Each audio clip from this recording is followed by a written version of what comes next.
Daisy ने अपने घर पर क्रिसमस पार्टी होस्ट की थी और बहुत देर से वो अपने दोस्तों का इंतजार करते करते बोर हो गई थी। थोड़ी देर बाद उसके चार दोस्त कैरोलिन, रिबेका, जॉन और एरिक फाइनली उसके घर आ गए। वो सब क्रिसमस थीम के अकॉर्डिंग ही तैयार होकर आए थे और अपने अपने हाथ में डेजी के लिए क्रिसमस गिफ्ट भी लेकर आए थे। सीरियसली गाइस, टाइम देखा है? पता भी है कितनी देर लगा दी तुम लोगों ने? अरे यार चिल्ला मत। तुझे तो पता है फेस्टिवल के टाइम ट्रैफिक का क्या हाल होता है। रेंगते हुए आए हैं हम लोग, और फिर तेरा फेवरेट केक लिए बिना कैसे आते? बेचारा एरिक 2 घंटे लाइन में लगा रहा सिर्फ इस केक के लिए। Oh, thank you so much Eric, so sweet of you. बस बस, अब थैंक यू और इमोशन साइड में रखो। बोर हो रहे हैं यार, कुछ इंटरेस्टिंग करो। म्यूजिक व्यूजिक लगाओ, थोड़ा डांस वांस हो जाए। हाँ हाँ, क्यों नहीं।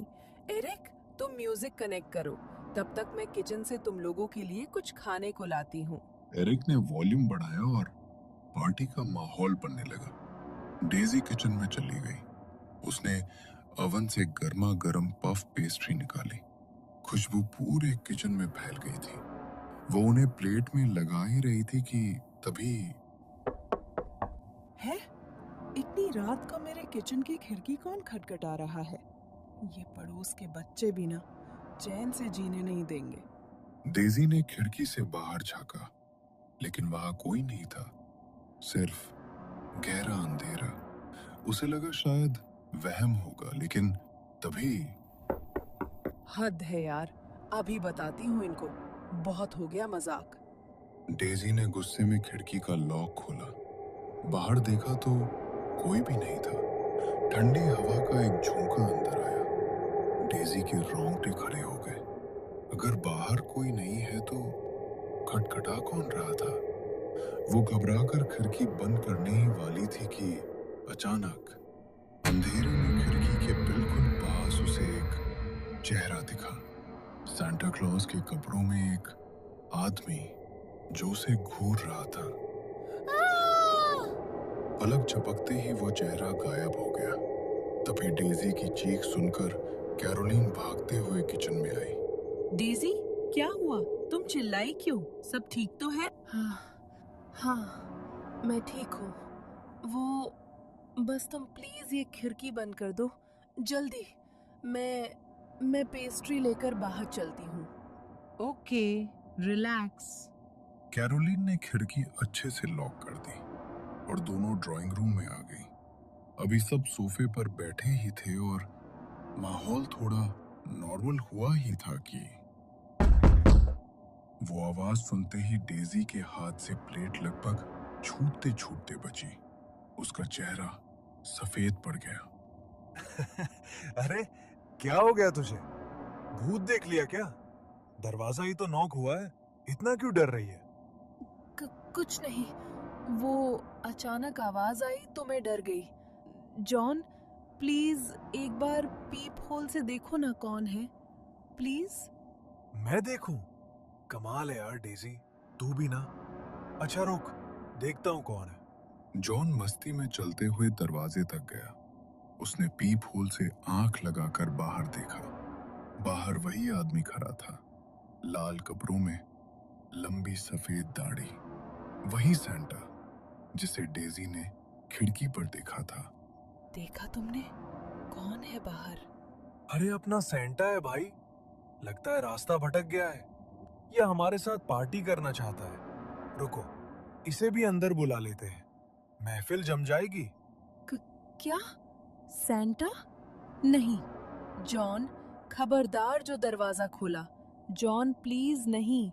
लेकिन डेजी की चेतावनी जॉन के कानों तक पहुंचने से पहले ही उसने कुंडी घुमा दी। दरवाजा खुलते ही वो सैंटा बिना पूछे सीधा अंदर आ गया और इत्मीनान से सोफे पर जाकर बैठ गया, जैसे ये उसी का घर हो। Merry Christmas, merry Christmas. अरे वाह, इस पार्टी में मेरी ही कमी थी क्या? लो जी, सैंटा आ गया। अब बताओ सांता के बिना भला क्रिसमस की पार्टी पूरी कैसे हो सकती है ना? बाकी सब तो ऐसे चिल थे जैसे कोई पुराना जिगरी दोस्त आया हो, लेकिन डेजी, उसकी तो जान हलक में अटकी हुई थी। वो सैंटा उसे ऐसे घूर रहा था जैसे शिकार को ताड़ रहा हो। डेजी के दिमाग में बार बार वही खिड़की वाला सीन फ्लैश हो रहा था। क्या बात है डेजी, चेहरे का रंग क्यों उड़ा हुआ है? तुम्हें देखकर तो लग रहा है जैसे तुमने कोई भूत देख लिया हो। एक मिनट ब्रो, हमने तो अभी अपना इंट्रोडक्शन भी नहीं दिया। तुम्हें इसका नाम कैसे पता? मुझे सिर्फ डेजी का नहीं, तुम सबकी कुंडली पता है। शायद तुम लोग भी मुझे जानते हो, या शायद मैं कोई बहरूपिया हूँ। ओहो बस कर यार, मुझे पक्का यकीन है तू हमारे कॉलेज का ही कोई बंदा है। ये सस्पेंस वाला ड्रामा बंद कर, हम नहीं डरने वाले तेरी इन डरावनी बातों से, समझे बच्चू? तुम समझदार लगती हो। अफसोस, हर कोई तुम्हारे जितना लकी नहीं होता। ज्ञान मत बांट मिस्टर सैंटा। तू ये बता गिफ्ट लाया है या नहीं? अब सैंटा से मिले हैं तो बिना गिफ्ट लिए तो मैं तुझे जाने नहीं दूंगी। गिफ्ट तो सबके लिए है, लेकिन डेजी के लिए कुछ स्पेशल है। डेजी, तुम अपना गिफ्ट अभी नहीं, सबके जाने के बाद अकेले में खोलना। मैं नहीं चाहता मेरा दिया हुआ तोहफा तुम सबके साथ शेयर करो। क्या? लेकिन क्यों? मेरे लिए स्पेशल क्यों? मैं तो तुम्हें जानती भी नहीं हूँ यार। जानती हो, बहुत अच्छे से जानती हो, और मैं भी तुम्हें रग रग से जानता हूँ। बस अभी पहचान नहीं पा रही हो, लेकिन थोड़ी देर में सब याद आ जाएगा।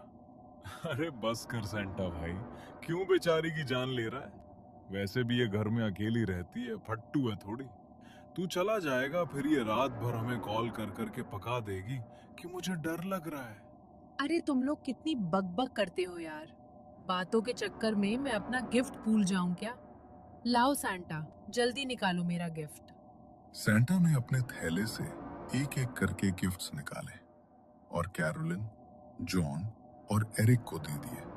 सब खुश थे, लेकिन फिर उसने बैग के सबसे नीचे से एक बड़ा सा बॉक्स निकाला। उसका रैपिंग पेपर बहुत पुराना और गंदा लग रहा था, जैसे सालों से कहीं पड़ा हो, और उसमें से एक अजीब सी सड़ी हुई बदबू आ रही थी। छी, ये कैसी गंदी स्मेल आ रही है इसमें से। तुम मेरे साथ कोई भद्दा मजाक कर रहे हो क्या? सीरियसली, मुझे ये सब बिल्कुल अच्छा नहीं लग रहा। डेजी, तुम्हारे अंदर यही कमी है, पेशेंस नहीं है तुम में। वो कहावत नहीं सुनी, डोंट जज a book by its cover. लिफाफा गंदा है तो क्या हुआ, अंदर का गिफ्ट तो वही है जिसकी तुम हकदार हो, जो तुम डिजर्व करती हो। लो भाई डेजी, लगता है ये सैंटा तुझे कुछ ज्यादा ही अच्छे से जानता है। इसे पता है तेरी असलियत क्या है। गाइस, सीरियसली बताओ, ये तुम लोगों का ही कोई प्रैंक है ना? तुम ही लाए हो ना इसे अपने साथ? अरे नहीं पगली, हम लाते तो तुझे बता नहीं देते, और हम ऐसे किसी अजीब नमूने को क्यों लाएंगे? वैसे thank you mister Santa gift के लिए। You are welcome, you are welcome. अच्छा, मेरा काम हो गया, तुम सबसे अगले साल मुलाकात होगी, और डेजी तुमसे बहुत जल्द। क्या जल्द मतलब? डेजी कुछ पूछ पाती इससे पहले ही वो अजीब सा सैंटा अपनी डरावनी हंसी के साथ अंधेरे में बाहर निकल गया। उसके जाने के बाद थोड़ी देर तो सबने हंसी मजाक किया, लेकिन डेजी का दिल जोर जोर से धड़क रहा था। उसका पूरा ध्यान बस उस सैंटा की बातों पर था। कुछ देर बाद पार्टी खत्म हुई और दोस्त भी बाय बाय करके निकल गए। जैसे ही सन्नाटा छाया, डेजी का डर दुगुना हो गया। अब वो उस घर में बिल्कुल अकेली थी। सामने वो बदबूदार गिफ्ट रखा था और कानों में सैंटा की आवाज गूंज रही थी, अकेली में खोलना। आखिर कौन था वो सैंटा, और इस गिफ्ट में ऐसा क्या है जो वो अकेले में खोलने को बोल गया? यहाँ हॉल में बैठकर तो मुझे बहुत अजीब लग रहा है। एक काम करती हूँ, इसे रूम में ले जाती हूँ, वहीं खोलूंगी। डेजी वो भारी भरकम बॉक्स लेकर अपने बेडरूम में आ गई। कमरे में सन्नाटा था। उसने बेड पर बैठकर कांपते हाथों से रैपिंग पेपर फाड़ना शुरू किया। जैसे ही उसने बॉक्स का ढक्कन हटाया, डेजी की आंखें फटी की फटी रह गईं। उसकी चीख गले में ही अटक गई। उस बॉक्स के अंदर कोई तोहफा नहीं था, बल्कि उसी सैंटा का कटा हुआ सिर रखा था। और सबसे डरावनी बात, उस कटे हुए सिर के चेहरे पर अभी भी वही शैतानी मुस्कान थी। नहीं, नहीं। डेजी ने झटके से वो बॉक्स दूर फेंक दिया। वो लुढ़कता हुआ कोने में जा गिरा। डेजी डर के मारे बेड पर पीछे खिसकी और खुद को चादर में छिपा लिया। उसका पूरा शरीर पसीने से भीग चुका था। तभी ये क्या हो रहा है मेरे साथ? मैं पक्का कोई बुरा सपना देख रही हूँ। प्लीज भगवान, ये सपना हो, बस नींद खुल जाए मेरी। नो डेजी, ये कोई सपना नहीं है, ये हकीकत है मेरी प्यारी डेजी। मैंने कहा था ना, गिफ्ट में तुम्हें वही मिलेगा जो तुम डिजर्व करती हो। अचानक खिड़की का कांच चकनाचूर होकर फर्श पर बिखर गया। एक तेज चुभने वाली सीटी जैसी आवाज डेजी के कानों में गूंजने लगी, जैसे उसके कान फट जाएंगे। उसने दर्द से कान बंद कर लिए। तभी उसे महसूस हुआ कि कमरे का तापमान गिर गया है और वहां कोई और भी है। डेजी ने डरते डरते आंखें खोली। सामने वही सेंटा खड़ा था, गर्दन अजीब तरह से टेढ़ी किए हुए, और वो उसे देखकर भयानक तरीके से हंस रहा था। डेजी अपनी जान बचाने के लिए पीछे खिसकी, लेकिन सेंटा धीरे धीरे आगे बढ़ रहा था। तभी डेजी का हाथ साइड टेबल पर लगा और वहां रखी एक फोटो फ्रेम गिरकर टूट गई। डेजी की नजर टूटी हुई तस्वीर पर पड़ी। वो उसके बड़े भाई की तस्वीर थी। भैया? बिल्कुल सही पहचाना, तेरा सौतेला बड़ा भैया। वैसे सच में पहचान लिया या फोटो गिरने से याद आई मेरी? क्या तुम मेरे भैया नहीं हो सकते। भैया की मौत तो 1 साल पहले हो चुकी है। तुम झूठ बोल रहे हो। मैं पुलिस को बुलाऊंगी।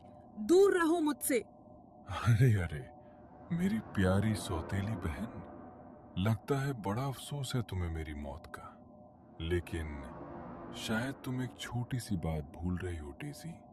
मुझे मारने वाला कोई और नहीं, तुम ही थी। याददाश्त कमजोर हो गई है क्या? या याद दिलाऊं पिछले क्रिसमस की रात? देखो, बस बहुत हो गया।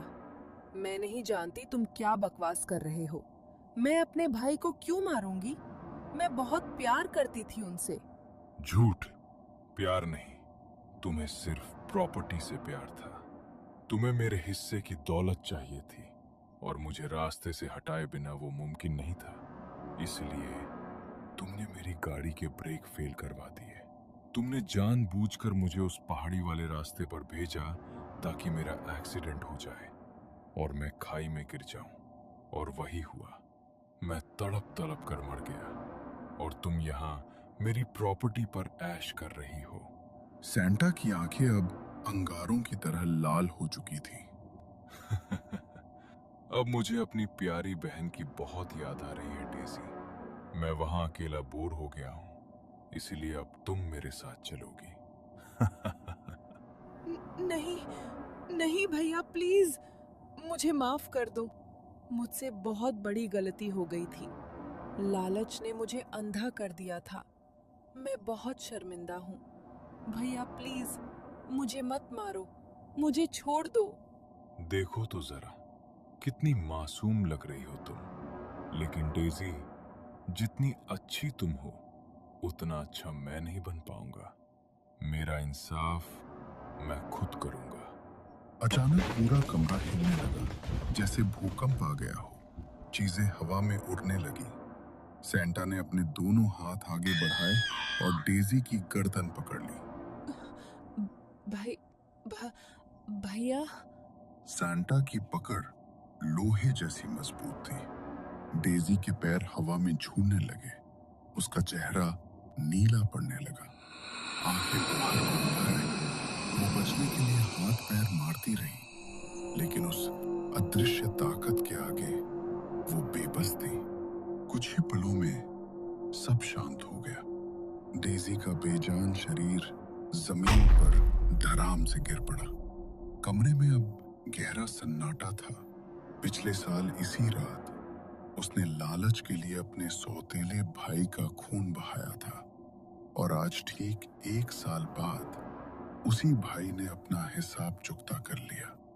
बदला पूरा हुआ, और शायद अब उस भटकती हुई आत्मा को हमेशा के लिए शांति मिल गई थी।